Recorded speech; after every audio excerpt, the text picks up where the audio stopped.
Je vais vous demander, Monsieur Marin, quand même, ce que sont les quasars, parce que je pense que 90% de nos auditeurs ne savent pas exactement ce que c'est que ces choses-là.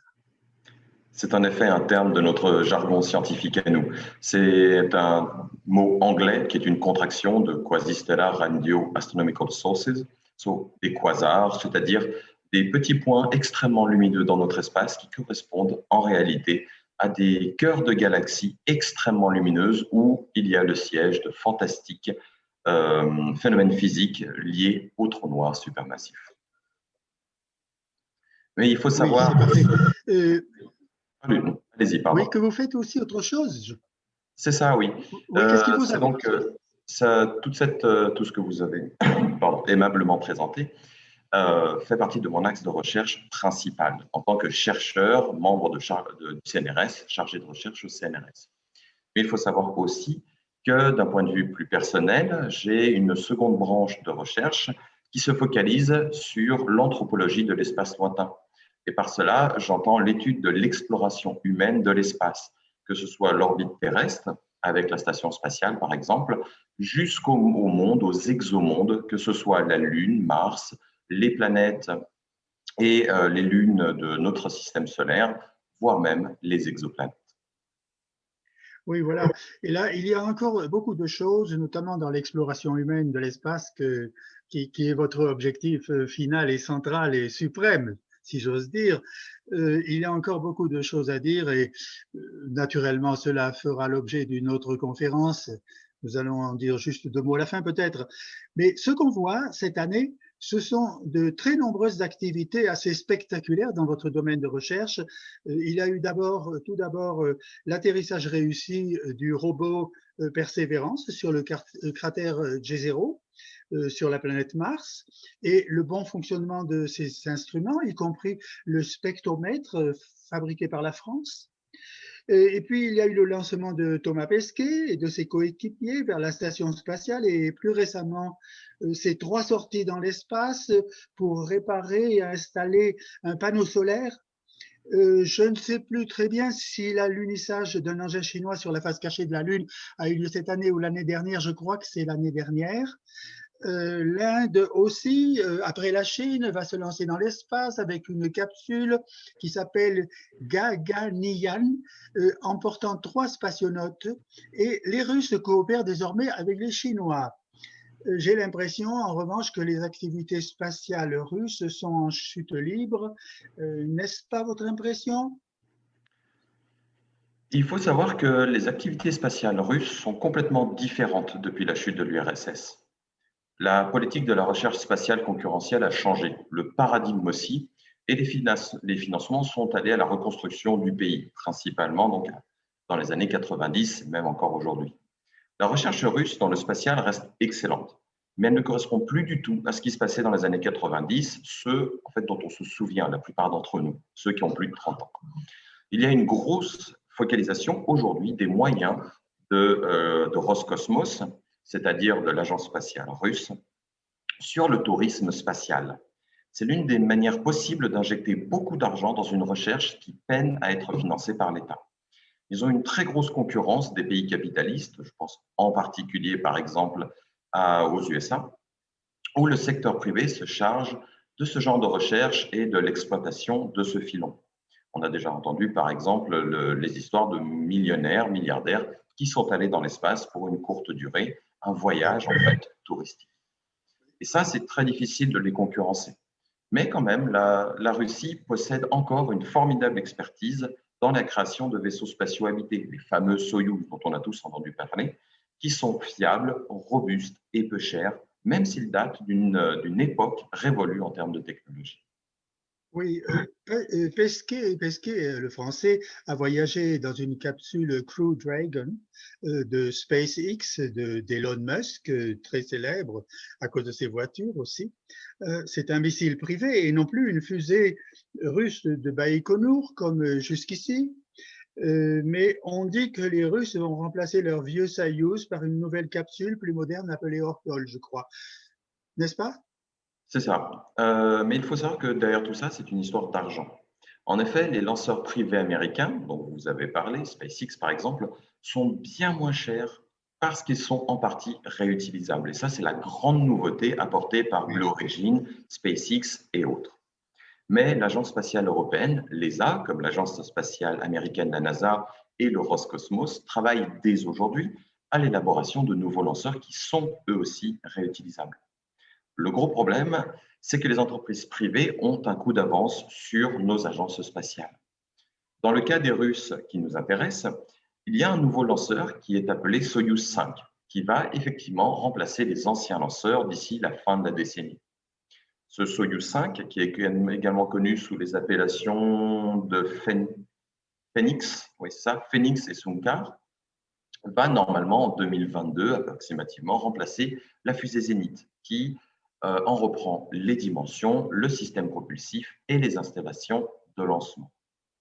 Soyuz 5 doit lancer le nouveau vaisseau spatial dont vous avez parlé, Oriole, qui est anciennement appelé Federetsaya, je reprends mes notes, Federetsaya, pardonnez mon russe, en 2022. Et Oriole doit à la fois remplacer le vaisseau spatial Soyouz en assurant la relève des équipages de la Station spatiale internationale, l'ISS, mais aussi être utilisé, comme vous l'avez dit, pour transporter les cosmonautes jusqu'à la Lune dans le cadre du futur programme spatial lunaire de la Russie. Voilà. Alors, c'est que ce qui frappe, c'est quand même que vous avez dit que l'ESA prépare naturellement des choses, des lanceurs réutilisables, mais c'est que l'Europe n'a pas, pour le moment, de missiles interplanétaires. Les Européens vont obtenir désormais des strapontins, comme on l'a vu, sur les missiles américains. J'ai lu aussi que les 27, l'Europe donc, mettront un poids lourd spatial à la disposition des propulseurs américains dans lequel on acheminera du matériel, de l'eau et de la nourriture pour les amener sur la Lune, pour les bases sur la Lune. Je ne sais pas trop comment cela va se faire. Ce camion, on dit en camion spatial, sera-t-il dans l'espace, monté dans l'espace ou au départ sur Terre? Les Européens prévoient aussi de mettre en orbite des satellites de communication autour de la Lune. Pour ça, ils sont bons, mais dès lors, nous sommes dépendants des Américains, n'est-ce pas, quand même, pour les missiles et tout ça. C'est vrai, c'est en effet plus complexe dans le cas de l'Europe, puisque via son agence spatiale, l'ESA, l'European Space Agency, nous n'avons pas du tout le même mode de fonctionnement que la NASA, que la JAXA, l'agence spatiale japonaise, ou Roscosmos. Il faut savoir qu'à l'image de l'Union européenne, la stratégie de l'ESA est définie par un conseil dans lequel chaque pays membre propose un représentant qui va voter ensuite pour les intérêts de son pays, pour les intérêts de sa communauté et aussi pour des intérêts scientifiques spécifiques. C'est donc un référendum qui est au final hétéroclite, qui va décider de la marche à suivre pour l'ESA. Alors que pour les agences américaines, russes ou japonaises, pour citer celles que j'ai précédemment mentionnées, eh bien là, on a affaire à des agences qui sont monolithiques. C'est un seul pays qui va décider de la marche à suivre. Les décisions, donc, sont plus rapides et surtout plus focalisées. Mais il ne faut pas oublier que l'ESA possède des poids lourds, et en particulier Ariane 6 et Vega C, qui sont de futurs missiles, comme vous les appelez. Ariane 6, c'est un lanceur qu'on appelle de moyenne à forte puissance, c'est-à-dire de 5 à presque 12 tonnes de matériel que l'on va pouvoir envoyer en orbite depuis la Terre. C'est pas mal. Et ça remplacera la fusée Ariane 5 normalement à partir de l'année prochaine. Dans le cas de Vega C, le deuxième missile que j'ai mentionné, c'est un lanceur qu'on appelle léger, qui, quant à lui, va envoyer moins de matériel sur des orbites polaires. Mais encore une fois, ici, l'Europe va avoir fort à faire avec les agences privées qui ont un pas de plus dans le domaine scientifique et surtout dans le domaine économique. Les fusées de l'ESA, il faut le savoir, coûtent très cher à fabriquer. Et ces parts de marché sont vraiment menacées à moyen et à long terme par l'arrivée des concurrents que sont SpaceX, Blue Origin ou Long March. Citer encore ceux qu'on a cités. Quoi qu'il en soit, il va falloir au final partager l'espace. Et on voit clairement que là, c'est un questionnement important qui va arriver. Pour l'heure, donc pour répondre à la deuxième partie de ce que vous m'avez posé comme question, c'est-à-dire les lancements de la Terre ou depuis l'espace, Oui. On n'est pas capable de lancer quoi que ce soit depuis l'espace. Tous les tirs de lanceurs se font depuis la Terre. Et la création d'un port spatial de lancement, qui serait capable ensuite de récupérer et de traiter des fusées ou des vaisseaux à la demande, eh bien, il faut pour cela d'abord maîtriser l'économie et les ressources spatiales. Et donc, cela implique de d'abord coloniser, en tout cas exploiter la Lune, exploiter son minerai, ses gaz, probablement Mars, peut-être Vénus, et peut-être ce qu'on appelle les mornes cailloux de l'espace, c'est-à-dire les astéroïdes, par exemple, qui sont connus pour être riches en fer et en autres métaux. Oui, vous avez parlé du Conseil hétéroclite, c'est le mot que vous avez employé, de l'Europe, où chaque pays défend ses intérêts et qui n'a pas donc, qui ne parle pas d'une seule voix comme les autres, qui sont plus monolithiques. Bon, je pense que pour nous, Association pro-européenne, c'est vraiment important. Il va falloir en reparler une autre fois. Mais je pense qu'il nous faudra créer une sorte de directoire européen avec les pays qui participent vraiment, c'est-à-dire l'Allemagne, la France, peut-être l'Italie, et je vais vous surprendre aussi un pays très important dans le domaine spatial, le Luxembourg. Et je pense qu'on en parlera à nouveau de ça et il va falloir donc créer quelque chose, disons une force de frappe là, européenne. Et revenons aux grands concurrents qui arrivent sur le marché maintenant. Ce sont les Chinois qui ont lancé en 2020 la fusée Longue Marche, par référence à Mao Tse-tung, hein, elle a embarqué l'engin spatial Tianwen 1, un robot qu'ils doivent poser sur Mars, eux aussi, cette année. Ils ont donc annoncé également mettre en orbite une station spatiale à eux, qui aura le nom ravissant, poétique et bien chinois de Palais Céleste. C'est Alors, vrai. qu'en est-il de la Chine? Il faut compter avec la Chine dans le futur de l'humanité dans l'espace. C'est clair, net et précis. En effet, la Chine possède une volonté spatiale qui est très agressive en réalité. L'argent qui est investi dans le domaine est colossal et les moyens humains sont aussi innombrables. Alors oui, la Chine est clairement l'un des acteurs avec lesquels il va falloir compter dans le futur proche. Ça va encore plus complexifier nos relations et le partage de l'espace. Et comme vous l'avez dit, Mars est clairement l'un des points d'intérêt pour notre futur et à la fois les USA, à la fois la Chine et d'autres pays s'engagent à aller poser de plus en plus de sondes et de robots sur Mars et aussi après envisager une pérennisation de l'humain sur ce genre de planète. On va revenir à Mars, puisqu'on a parlé des stations spatiales en orbite. Pensez-vous que l'humanité n'habitera plus un jour sur notre Terre peut être dévastée, une guerre ou le changement climatique, etc., ou la surexploitation des ressources, et que l'humanité habitera dans d'immenses stations spatiales gravitant à divers étages en orbite autour de notre planète, ou bien est-ce que c'est de la science-fiction? C'est une question complexe, car elle reste du domaine du futurisme, mais toutefois elle s'enracine dans nos préoccupations actuelles. L'écologie et la surpopulation sont des thèmes extrêmement importants de notre quotidien, et c'est clair qu'il faut les surveiller. Alors, de mon point de vue, vraiment de chercheur en tant qu'humain, j'imagine fortement qu'à un moment donné, il va falloir s'extirper de notre bonne vieille Terre. En effet, comme c'est connu, la Terre est appelée le berceau de l'humanité, mais personne n'est censé mourir dans son berceau. Et si nous voulons progresser en tant qu'espèce, en tant que civilisation, eh bien, il nous faut nous étendre et nous développer. Une civilisation qui stagne est une civilisation qui meurt. Et les limites du globe elles-mêmes sont toutes petites. Le cosmos, lui, est infini.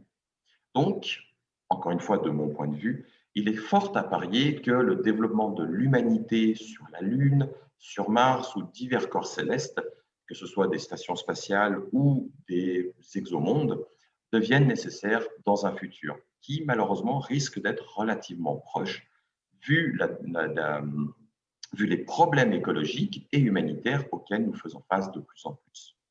Ça, c'est vraiment juste en réfléchissant sur les problèmes de surpopulation et surconsommation des ressources. C'est clair qu'il faut Oui, oui. continuer à être un axe fort de la politique verte, mais le problème, c'est que l'humanité grandit et on va devoir affronter deux problèmes en même temps. Et ça ne suffira probablement pas pour l'avenir lointain. Donc, en fait, les deux, c'est-à-dire à la fois une écologie responsable et une humanité plus responsable de son environnement, doit aller de pair avec l'exploration spatiale et probablement une, euh, une expansion de l'humanité dans l'espace et surtout pas une concurrence entre les deux. Oui, je sais que vous visez plus loin que le système solaire dans lequel nous nous trouvons. Euh, on en reparlera, comme je l'ai dit, mais vous avez aussi fait une allusion à la difficulté de construire des stations spatiales dans l'espace. Est-ce que les grands vaisseaux interplanétaires qu'il faudra construire pour entreprendre ces voyages seront vraiment construits dans l'espace ou bien, pourquoi pas, sur la Lune où tout est beaucoup plus léger que sur Terre?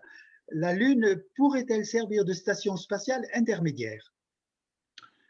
C'est très, très probable.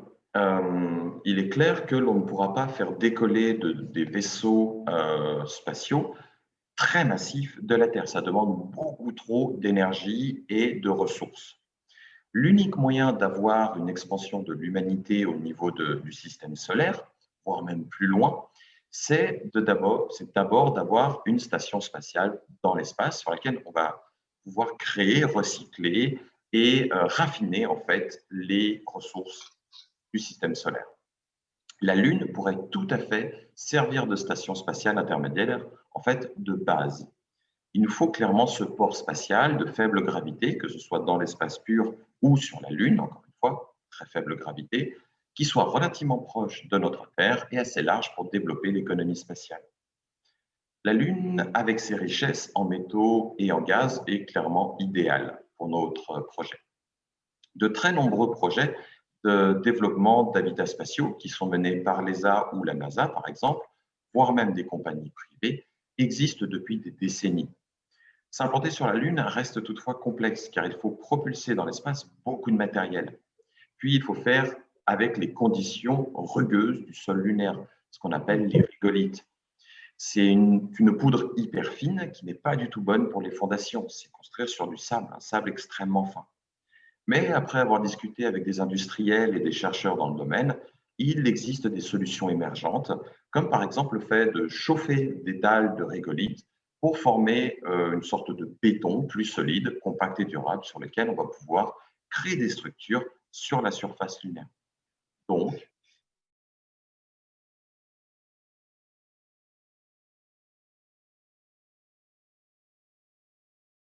les axes prioritaires pour ce genre de recherche ou d'exploration. Quelle chance que nous ayons la Lune et qu'elle se soit séparée de la Terre il y a 4 millions d'années à peu près. Revenons à la politique. La course à l'espace avait commencé en compétition plus ou moins pacifique durant la guerre froide avec le lancement de Sputnik en 1956. C'est déjà très loin. Puis le premier homme dans l'espace, Yuri Gagarin,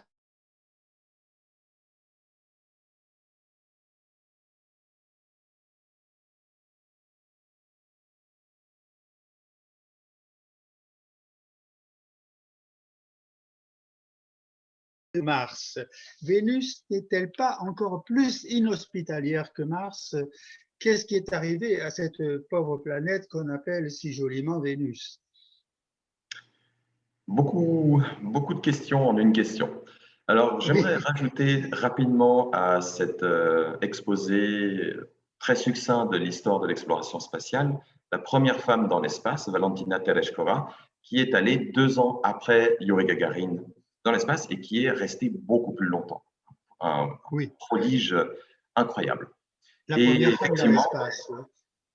pardon? Pardon, pardon. Non, et je voulais aussi revenir sur le fait qu'on parlait de compétition plus ou moins pacifique.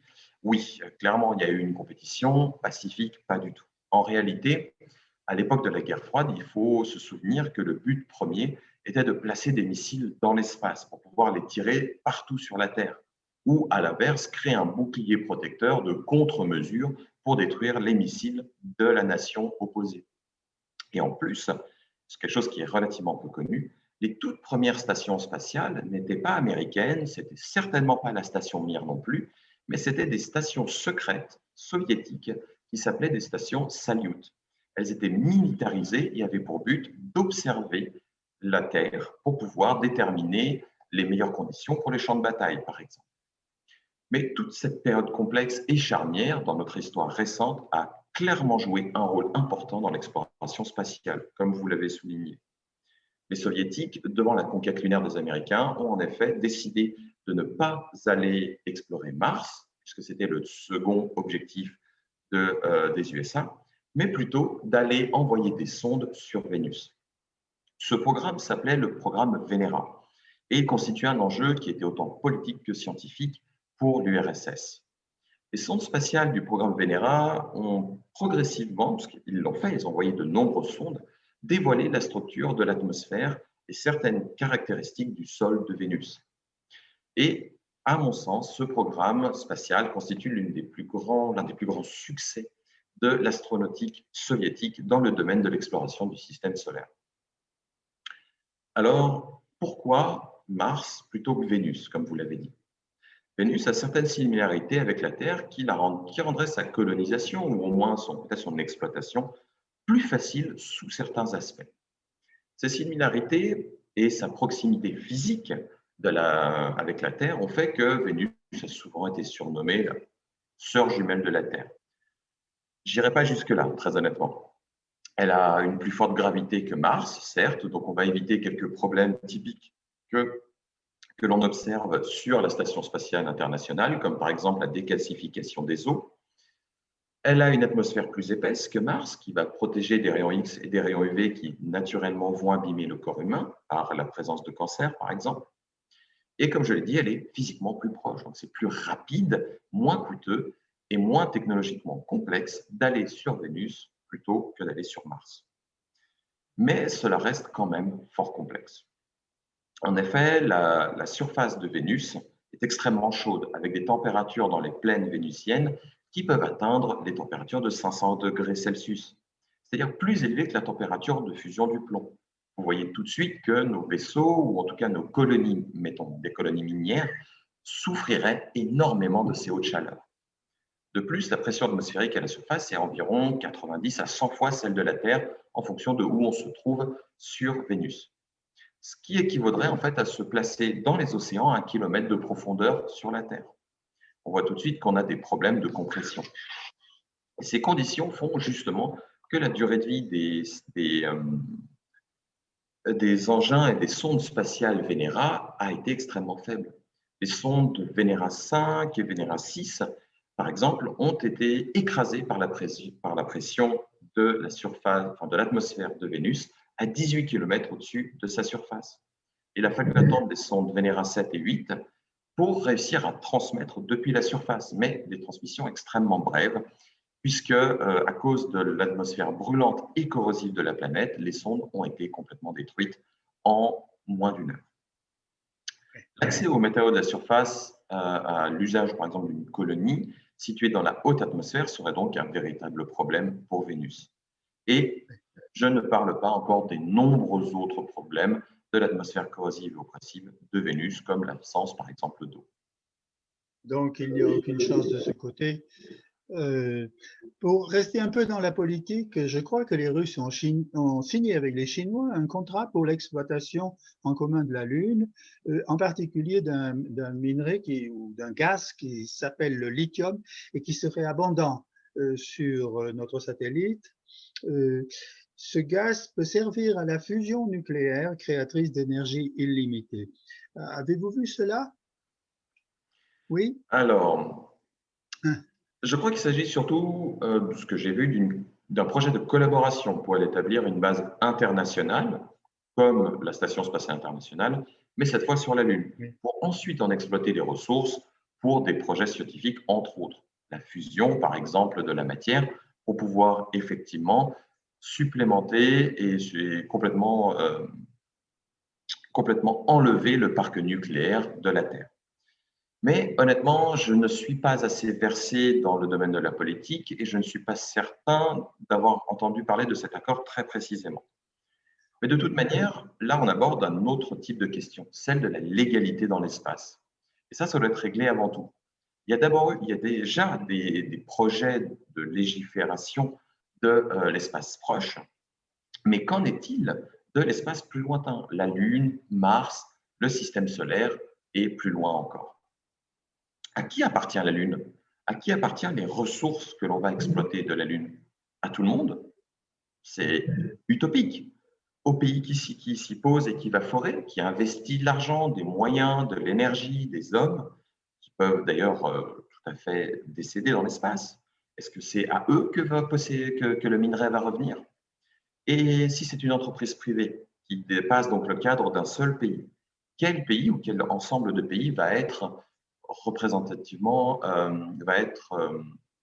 pourrait être l'entité légale? Et que se passe-t-il dans le cas d'un crime commis dans l'espace? En réalité, c'est extrêmement compliqué et les juristes s'arrachent les cheveux sur cette question épineuse. Et moi, en tant qu'astrophysicien, je n'ai pas du tout les armes pour y répondre, malheureusement. Des beaux romans policiers en perspective sur la Lune, n'est-ce pas? Finalement, on peut dire que les planètes du système solaire ne sont pas très hospitalières. On a parlé de Vénus, ces conditions terribles sur Vénus. Quand on pense par exemple aussi à Titan, le satellite de Saturne sur lequel s'est posée la sonde de Huygens en 2005, c'est une performance extraordinaire déjà, ça il faut le dire quand même en passant, mais on a trouvé des lacs de méthane liquide et des pluies de méthane.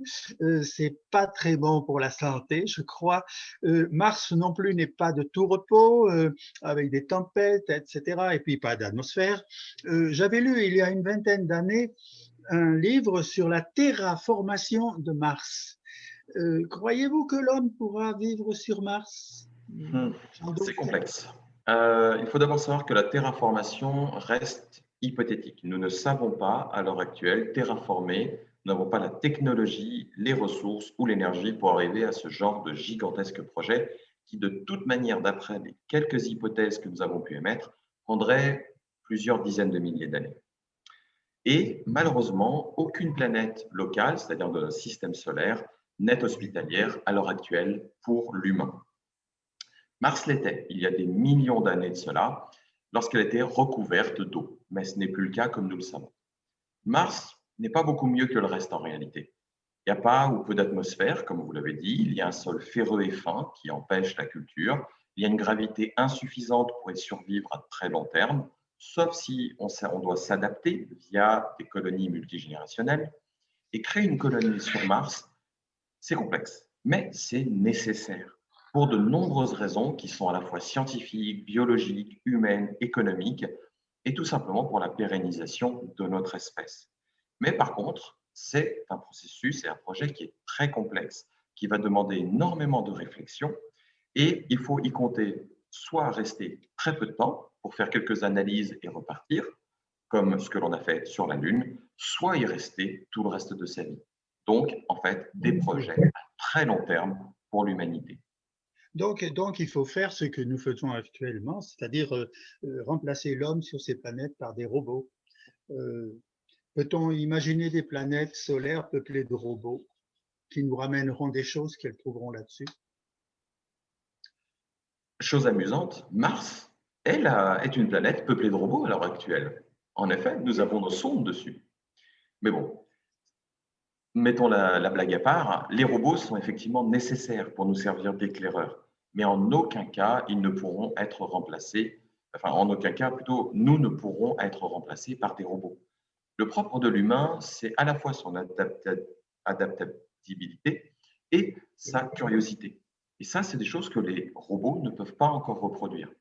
L'humain est suffisamment stupide pour aller à l'encontre de ses ordres par curiosité, s'il pense en tout cas, pour le plus grand bien, que ça peut être bénéfique à court ou à long terme. Et l'utilisation de robots, elle est peut-être nécessaire, mais elle ne sera pas capable de faire ce genre de bêtises.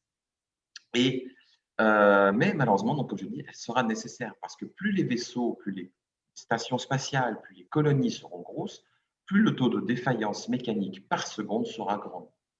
Et seule une intelligence artificielle sera capable de faire toutes ces réparations D'accord. dans un temps donné qui ne va pas impliquer la destruction de la colonie. Donc en fait, un peu comme sur Terre, la mécanisation et l'utilisation de robots est nécessaire. Elle peut aider et elle aide déjà aux grands projets spatiaux, mais elle ne peut pas et elle ne doit pas tout remplacer. Oui, notre temps est malheureusement limité. J'aurais voulu vous questionner aussi, pas seulement sur les astres, mais sur les météorites. Il est question aussi d'envoyer des robots sur les météorites qui les exploiteront et ramèneront sur Terre, pratiquement parachuteront sur Terre les métaux et autres éléments qu'ils trouveront dessus. Pouvez-vous dire juste quelques mots là-dessus? Oui, Et nous oui, avons encore quelques très rapidement. questions. Le minage d'astéroïdes, c'est l'une des grandes épopées qui doivent encore être accomplies.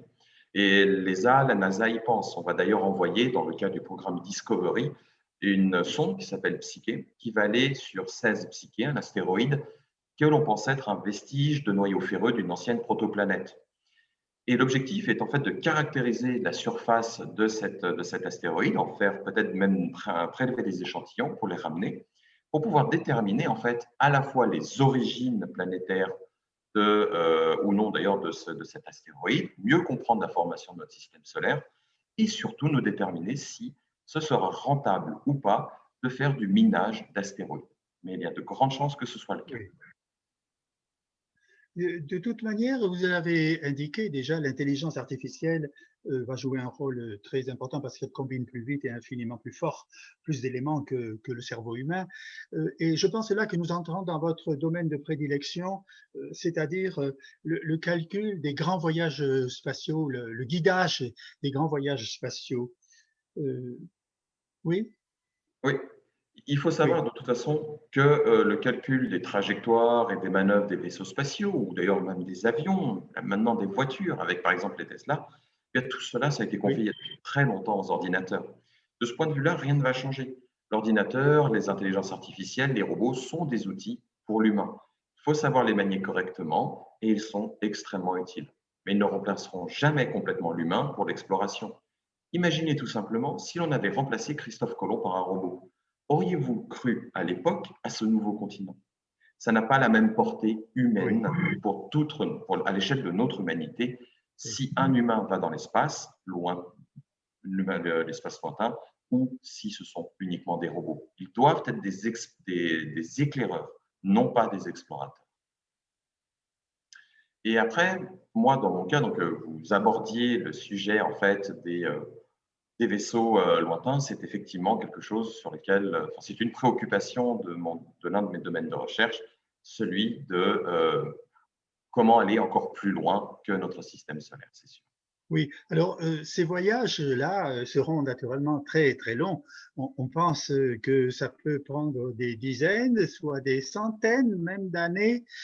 Je dirais pas quand même des milliers d'années, mais enfin des voyages de cette dimension sont possibles.